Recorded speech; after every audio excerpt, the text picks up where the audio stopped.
Hello everyone. तो आज हम साहित्य सागर की दूसरी कविता पढ़ना शुरू करेंगे। लास्ट वीडियो में हम लोगों ने पहली कविता पढ़ी थी जिसका नाम था साखी और उसके कवि थे संत कवि कबीरदास जी, बराबर। तो जिस प्रकार से वो एक छोटी सी कविता थी और हमें बहुत कुछ सिखाती है, वैसे ये जो कविता है जिसका नाम है कुंडलिया और इसके कवि है गिरिधर कविराय। ये भी बहुत ही सुंदर कविता है और इस कविता के माध्यम से कवि ने हमें कई बातें समझाने का प्रयास किया है, सामाजिक तौर पे, व्यावहारिक तौर पे। ठीक है, पहले ये कविता का नाम जो है कुंडलिया, उसको हम समझेंगे। कुंडलिया मतलब क्या? तो कुंडलिया जो है ये कविता लिखने का एक प्रकार है, एक फॉर्म है। और जैसे साखी में लास्ट कविता में हमने देखा था कि दो दो पंक्तियों का ग्रुप था, तो वो दो दो पंक्तियों का ग्रुप होता है, उसे हम कहते हैं दोहे। ओके, उसी प्रकार से जब चार पंक्तियों का ग्रुप होता है तो उसे कहा जाता है चौपाई। और उसी तरीके से कुंडलिया जो है उसकी विशेषता क्या है कि ये 6 पंक्तियों में लिखी जाती है। एक कुंडली कितने लाइंस की होती है? 6। समझा सबको? ये पहली विशेषता। फिर कुंडली की दूसरी विशेषता ये है कि जिस शब्द से कुंडली की शुरुआत होती है उसी शब्द से कुंडली का अंत होता है। ओके, ये मैं आपको यहाँ पे टेक्स्ट बुक में दिखाना चाहूँगी, तो आप यहाँ पे देख सकते हो। ये देखिए पहली कुंडली, पहली कुंडली देखिए कि लाठी में गुण बहुत है। पहला शब्द लाठी है और अगर आप इस कुंडली का अंतिम शब्द देखेंगे तो वो भी क्या दिख रहा है? लाठी। ठीक है, तो इस प्रकार से कुंडली होती है। एक तो 6 पंक्तियों में लिखी जाती है और कुंडली की शुरुआत जिस शब्द से होती है, अंत भी उसी शब्द से। ठीक है, अब ये कुंडलियाँ बहुत सालों पहले लिखी गई है, लेकिन उनका जो अर्थ है वो लगभग आज के ज़माने में भी उतना ही अर्थपूर्ण लगता है, वैलिड है। ठीक है, अब कविता की ओर चलते हैं। कविता की ये जो कुंडलियाँ है ये नीतिपूरक कुंडलियाँ है। नीतिपूरक मतलब क्या? तो सद्व्यवहार और सद्व्यक्ति बनने के लिए जो हमें एक गाइडेंस मिलता है, जो शिक्षा दी जाती है, जो समझाया जाता है। सद्व्यवहार मतलब अच्छा व्यवहार और सद्व्यक्ति यानी अच्छा व्यक्ति। तो अच्छा व्यवहार यानी अच्छा बिहेवियर, अच्छा बिहेव करने के लिए, अच्छा व्यक्ति बनने के लिए जो शिक्षाएं दी जाती है, वो सारी शिक्षाएं ये बनने के लिए, अच्छा व्यक्ति बनने के लिए, वो सारी शिक्षाएं हमें इन कुंडलियों से प्राप्त होती हैं। ठीक है, अब ये जो कुंडलियाँ हैं इनमें कवि ने सामाजिक और व्यावहारिक ज्ञान को हमारे सामने उजागर किया है और अलग अलग कुंडली से अलग अलग बात हमारे सामने रखने का प्रयास किया है। जैसे कि किसी एक कुंडली में हमें गुणों का महत्व समझाया है कि हमारे अंदर अच्छे गुण होना या कोई भी गुण होना, कोई कला होना कितना आवश्यक होता है। तो कभी हमें जो स्वार्थी दोस्त होते हैं, जो हमारे पीठ पीछे हमारा मजाक उड़ा सकते हैं या फिर हमारे बुरे समय में हमारा साथ छोड़ जाते हैं, तो एक कुंडली उनके ऊपर भाष्य करती है। तो जीवन जीते समय जो ये सामाजिक बातें होती है या व्यावहारिक ज्ञान होता है कि हमें कैसे बर्ताव करना चाहिए, हमें किन बातों से सावधान रहना चाहिए, किन बातों को जीवन में अपनाना चाहिए, ये सारी बातें हमें इन कुंडलियों में पढ़नी पड़ेगी। ठीक है, तो अब हम कुंडलियाँ पढ़ना शुरू करते हैं। सबसे पहले हम पढ़ेंगे इस कविता के कवि गिरिधर कविराय, इनका परिचय। तो ध्यान दो, गिरिधर कविराय के जीवन के बारे में वैसे तो अधिक जानकारी उपलब्ध नहीं है। श्री शिव सिंह ने उनका जन्म संवत 1770 दिया है, यानी 1770 में उनका जन्म हुआ था।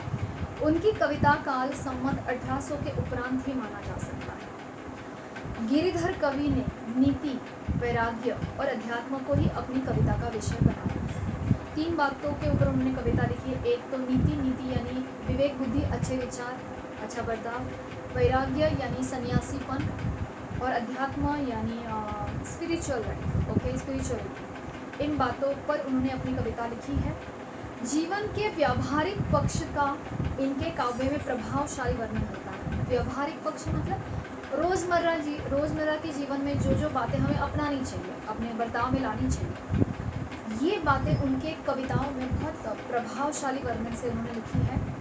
जिनकी पैठ जनमानस पर बहुत गहरी और उनका प्रभाव, उनकी इन सामाजिक बातों का प्रभाव, व्यवहारिक बातों का प्रभाव जनमानस पर यानी लोगों के मन पर बहुत गहरा प्रभाव, पैठ यानी प्रभावित किया है उनकी रचना में। इसलिए उनकी नीति संबंधी कुंडलियाँ यानी ये जो आज हम पढ़ रहे हैं जनमानस में बहुत लोकप्रिय है। जनमानस यानी लोग। इस लोकप्रियता का सबसे बड़ा कारण है बिल्कुल सरल, सहज, व्यावहारिक तथा सीधी साधी भाषा में गंभीर व नीतिपरक तथ्यों का कथन।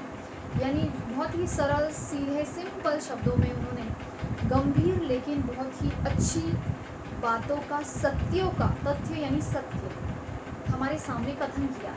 ठीक है, हमारे सामने रखा है।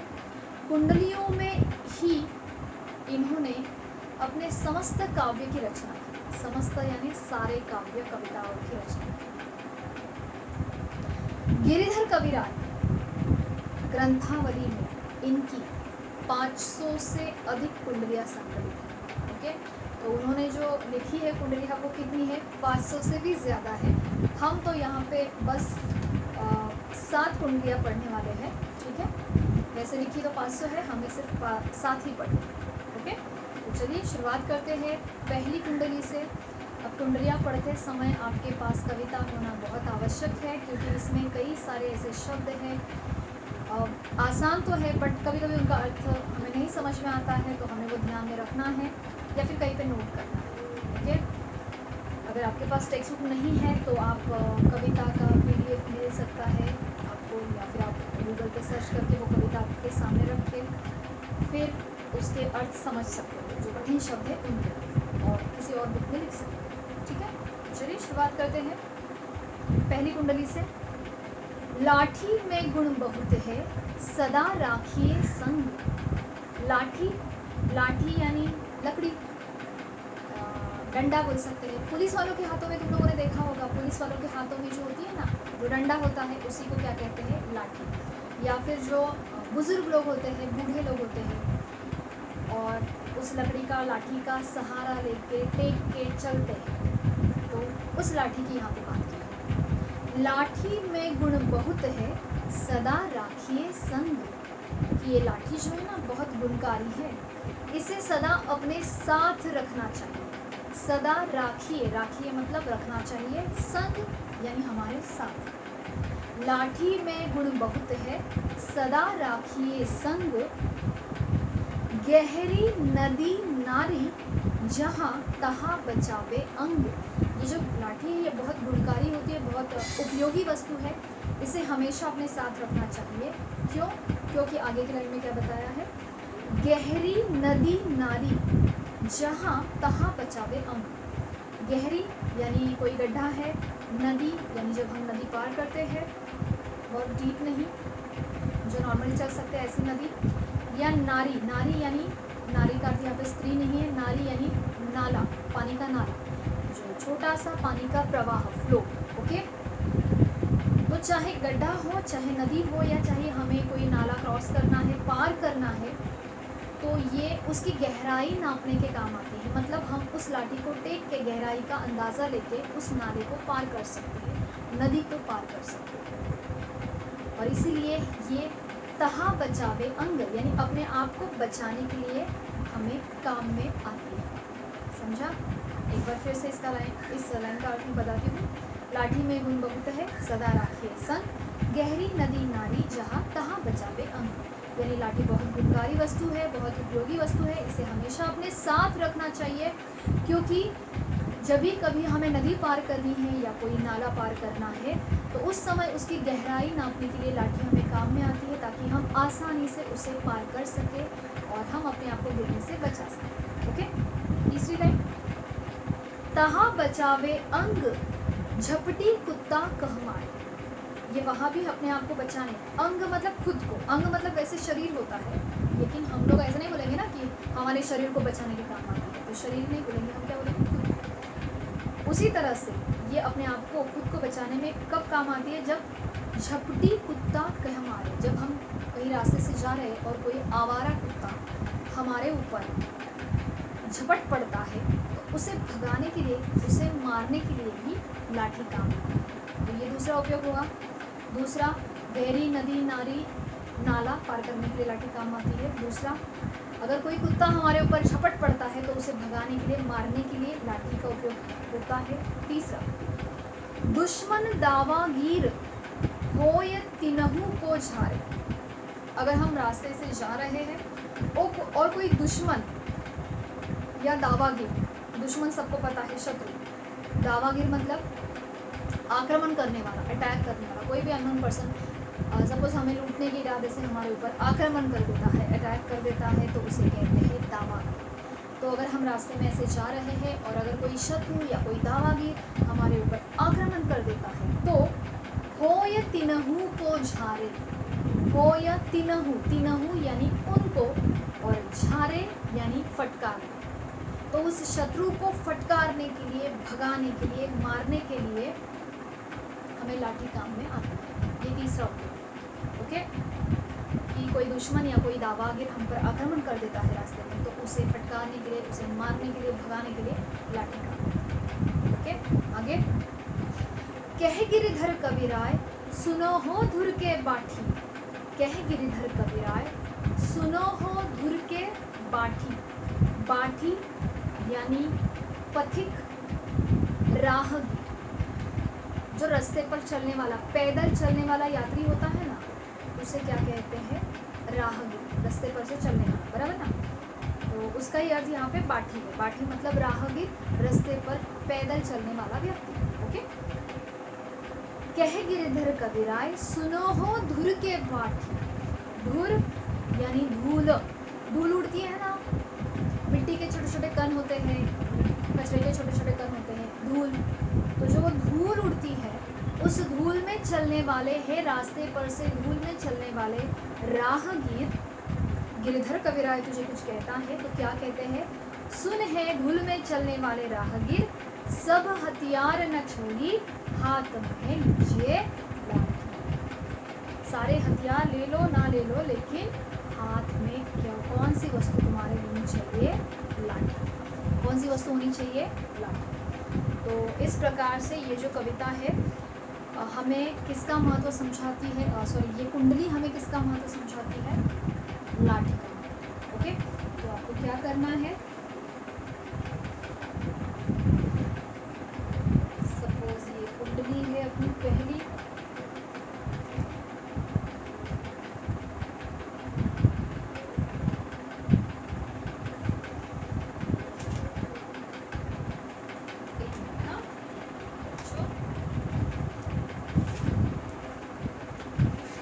ओके। तो आपको क्या करना है? ये जो पहली कुंडली होगी इसको मार्क करना है इस प्रकार से, और उसके बाजू में ही आपको लिख देना है लाठी का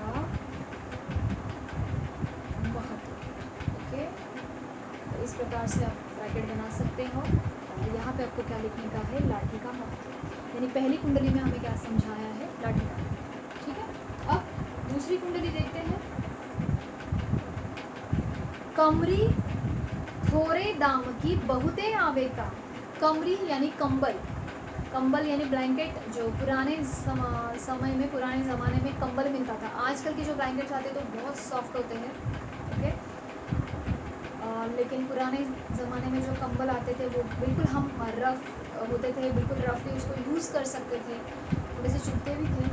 तो वैसे वो कंबल जो है उनका महत्व, कमरी का महत्व दूसरी कुंडली में हमें समझाया। तो ध्यान दो, कमरी थोड़े दाम की बहुते आवे का। कमरी जो है ये बहुत थोड़े दाम की है, यानी बहुत सस्ती होती है। दाम यानी कीमत, कमरी यानी कंबल। कंबल बहुत थोड़े दाम में हम खरीदते हैं, लेकिन बहुते आवे काम, लेकिन काम में बहुत आती है। खासा मलमल वाफता उनकर राखे मान। ये जो कमरी है ये किस काम में आती है? पहला काम इस लाइन में दिया है, खासा मलमल वाफता।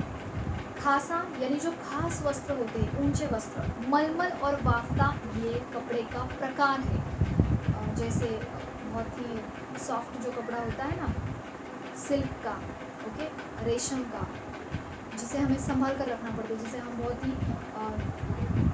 नाजुकता से उसका प्रयोग करते हैं, उसका उपयोग करना होता है, तो खराब हो जाता है। ऐसा जो ऊंचा वस्त्र होता है, खास वस्त्र होता है मलमल का या वाफ्ते का, उनकर राखे मान, ये कमरी क्या करती है, उनका मान रखती है, यानी उनको संभाल के रखती है। तो पहले के ज़माने में लोग जो है ऐसे नए वस्त्रों का प्रयोग कभी कभार करते थे, ऊंचे वस्त्रों का, और फिर बाद में उन वस्त्रों को कंबल में लपेट कर रख देते थे ताकि ये जो वस्त्र है ये बहुत अच्छी कंडीशन में रहे। ठीक है, तो पहला उपयोग क्या है कमली का, कि ये जो खास ऊंचे महंगे वस्त्र होते हैं उनको संभाल के रखते हैं, उनका मान रखते हैं, उनको सुरक्षित रखते हैं। तो पहला उपयोग। दूसरा, उनकर राखे मान बंद जहाँ आड़े आवे, उनकर राखे मान बंद जहाँ आड़े आवे।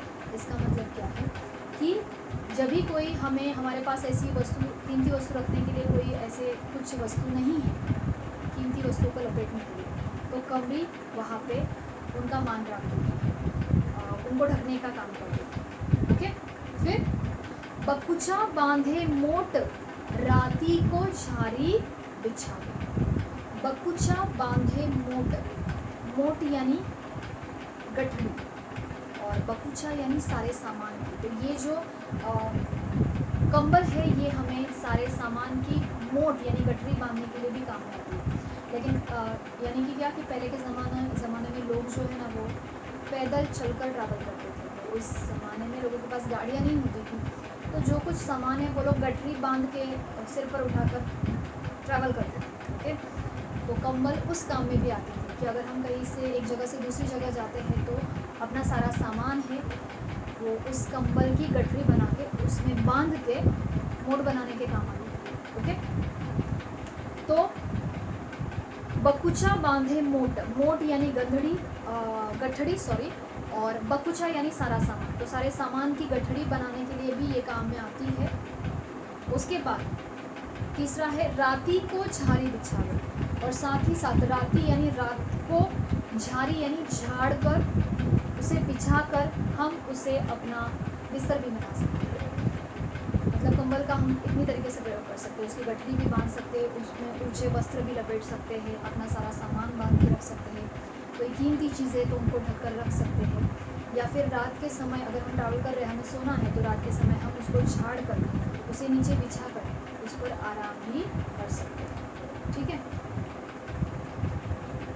बकुचा बांधे मोट राती को झाड़ी बिछावे, झाड़ी यानी झाड़ कर बिछा सकते हैं, बिस्तर की तरह उसका उपयोग कर सकते हैं। आगे, कह गिरिधर कविराय मिलत है थोड़े दम, गिरिधर कविराय कहते हैं कि बहुत ही थोड़े दाम में ये हमें मिलती है, यानी कंबल।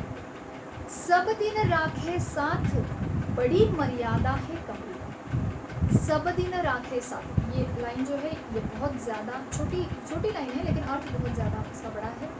सब दिन राखे साथ, ऐसी इस कमरे को हमें सब दिन, सारे दिन अपने साथ रखना चाहिए। क्यों?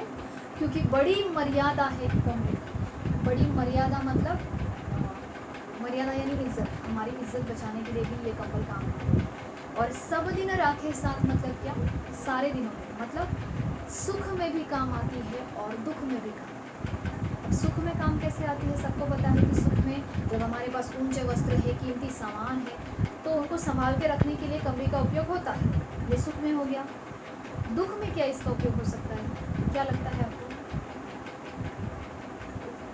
ओके, चलो मैं बताती हूँ। दुख में इसका उपयोग ऐसा होता है कि अगर कोई गरीब घर की स्त्री है और अगर उसके शरीर पर जो वस्त्र है वो कहीं से फटे पुराने हैं, तो वो स्त्री उस कंबल को अपने शरीर पर ओढ़कर अपनी मर्यादा, अपनी इज्जत, अपने सम्मान को बचा सकती है। यानी गरीबी के समय अगर हमारे शरीर पर फटे पुराने वस्त्र है तो वो अपनी इज्जत मर्यादा को ढकने के लिए हम कंबल का सहारा ले सकते हैं। ओके, इसलिए यहाँ पे क्या बोला है? सब दिन राखियो साथ, यानी सुख हो चाहे दुख के दिन हो, हर दिन में ये काम आती है, हर समय में ये काम आती है। तो दुख के समय ये अपनी इज्जत मर्यादा बचाने के लिए हमारी मददगार साबित होती है, इसलिए हमें इसे अपने साथ रखना चाहिए। ओके, समझा? तो दूसरी कुंडली में हमें क्या समझाया है? कमरी का महत्व। तो इसमें भी सेम आपको ऐसे ही करना है, दूसरी कुंडली को ब्रैकेट करना है और वहाँ पे लिखना है कमरी यानी कंबल का महत्व। ओके। तो मुझे उम्मीद है कि तुम लोगों को ये सारी दोनों कुंडलियाँ समझ में आ गई होगी। अब हम ये आखिरी और तीसरी आज के लिए जो कुंडली है वो देखते हैं। तो तीसरी कुंडली ध्यान दो। गुण के ग्राहक सहस नर, बिन गुण लहे न को।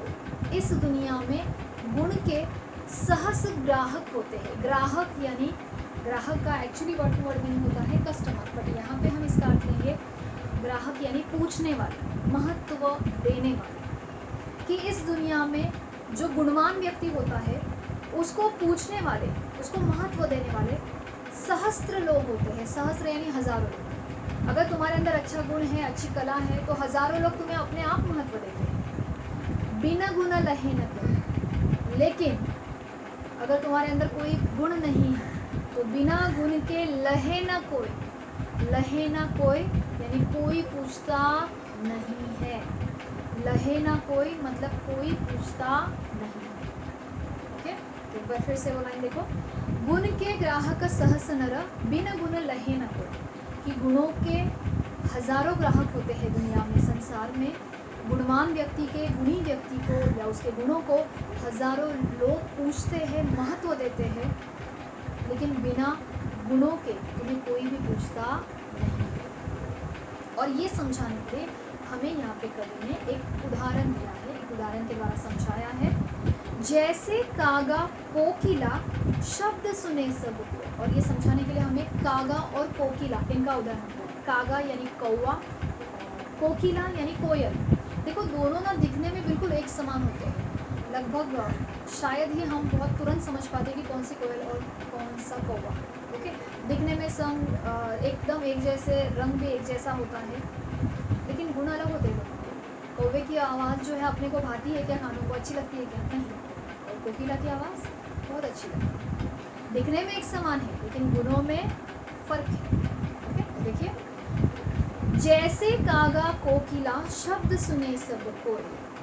जैसे कागा और कोकिला, कौवा और कोयल होती है, और उनके शब्द सब लोग सुनते हैं, कोई सुनता है, सब सुनते हैं। शब्द सुने सब कोई, कोकिला सबे सुहा।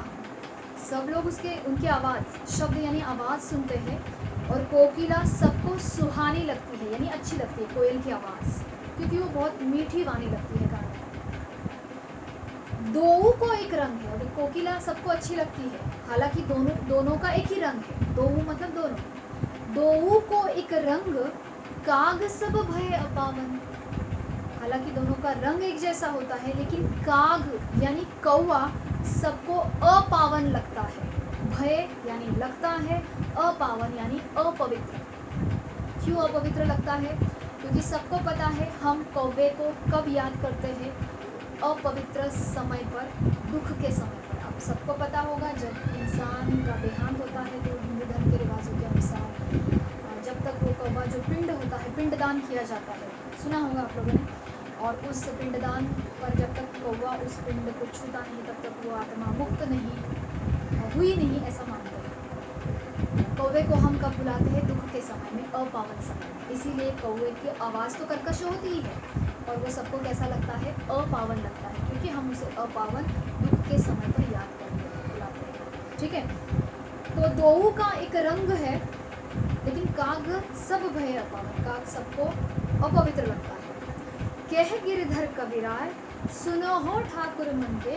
गिरधर कबीराय कहते हैं कि सुनो है सब संसार के लोगों, बिना गुण लहे न कोई। कि बिना गुण के कोई भी पूछता नहीं है। लहे न कोई यानी कोई पूछता नहीं है। सहस नर ग्राहक गुण के। इस दुनिया में हजारों लोग, नर यानी लोग, इंसान किसके ग्राहक होते हैं? गुणों की। किसको महत्व देते हैं? गुणों। समझा?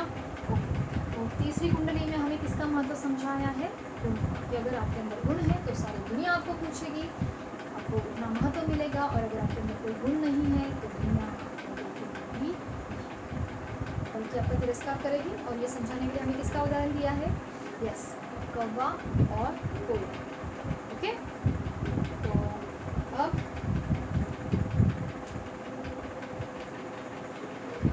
अब हम ये जो कुंडली है ये यहीं पर स्टॉप कर देते हैं। जो बाकी की कविता है वो हम अगले वीडियो में देखेंगे, लेकिन उसके पहले मैं आपको कुछ इसके प्रश्न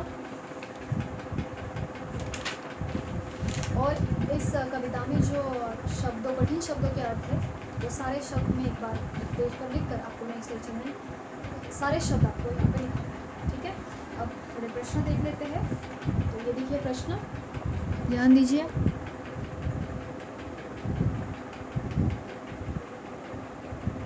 ओके, सबसे पहले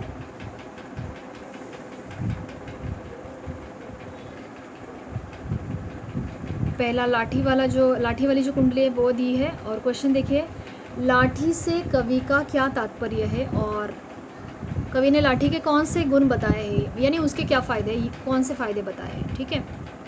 तहा बचावे अंग, इससे क्या तात्पर्य है, मतलब इसका अर्थ क्या है। और लाठी झपट कर क्या काम करती है, मतलब फटकारने का, मारने का, भगाने का, क्यों और कैसे। अब आंसर तो वैसे देखा जाए तो छोटा है, बस आपको इसको एक्सप्लेन करने को आना चाहिए, थोड़ा सा एक्सप्लेन करना है ताकि वो जो आंसर है वो प्रॉपर हो जाए, कंप्लीट हो जाए। क्योंकि बेसिकली आपको ये कितने मार्क्स के लिए, यहाँ पे साइड में मार्क्स भी लिखे आप देख सकते हो। देखो पहला क्वेश्चन जो है 2 मार्क्स के लिए, दूसरा 3 मार्क्स के लिए है। तो इस प्रकार से मार्क्स दिए रहते हैं, 2 या 3 मार्क्स के लिए क्वेश्चन आता है, तो आपका आंसर भी उसी हिसाब से होना चाहिए, ठीक है। फिर तीसरा प्रश्न देखिए, हथियार मनुष्य को क्यों रखता है, किन्हीं 4 हथियारों के नाम लिखो। अच्छा, इंसान हथियार को अपने साथ क्यों रखता है और हथियारों के नाम, और कवि ने हमें लाठी रखने की ही प्रेरणा क्यों दी है, क्यों कहा है, और सब हथियार छोड़कर लाठी रखने को क्यों कहा है, प्रेरणा किन्हें दे रहा है हमें, इंसानों को, और क्यों, ये लिखना है। तो बेसिकली यहाँ पे लाठी के फ़ायदे लिखने हैं, ओके। हम लोग इसके आंसर्स नेक्स्ट लेक्चर में फिर से डिस्कस करेंगे, ओके, मतलब नेक्स्ट वीडियो में। फिर लास्ट वाला क्वेश्चन देखो, इस तरह की कविता को क्या कहते हैं और कवि की इस रचना का क्या उद्देश्य है। तो इस तरह की कविता को हम क्या कहते हैं, कुंडलिया, राइट। और इस कुंडलिया की रचना का उद्देश्य क्या है, तो जो मैंने इस कविता के इस वीडियो के शुरुआत में आपको बताया है कि कुंडलियों का क्या महत्व होता है, या ये कुंडलियाँ हमें क्या समझाने के लिए दी गई है, तो वो जो एक्सप्लेनेशन था वो आपको ये लास्ट आंसर में आएगा। एक बार मैं ये दिखाती हूँ आपको क्वेश्चंस। मुझे उम्मीद है कि आपको ये क्लियरली दिखाई दे रहा होगा। क्वेश्चंस बराबर देख लीजिए ताकि आप बाद में ये डिस्कस खुद ध्यान से देख सके और उसके आंसर्स फ्रेम कर सके, ओके, ठीक है। तो चलिए, और इस तरह से हमने आज ये कविता 3 कुंडलियाँ पढ़ी है, जिसमें लाठी का महत्व, कमरी यानी कंबल का महत्व, और गुण यानी गुणों का महत्व, जो कि कौवा और कोयल के माध्यम से हमने समझ लिया।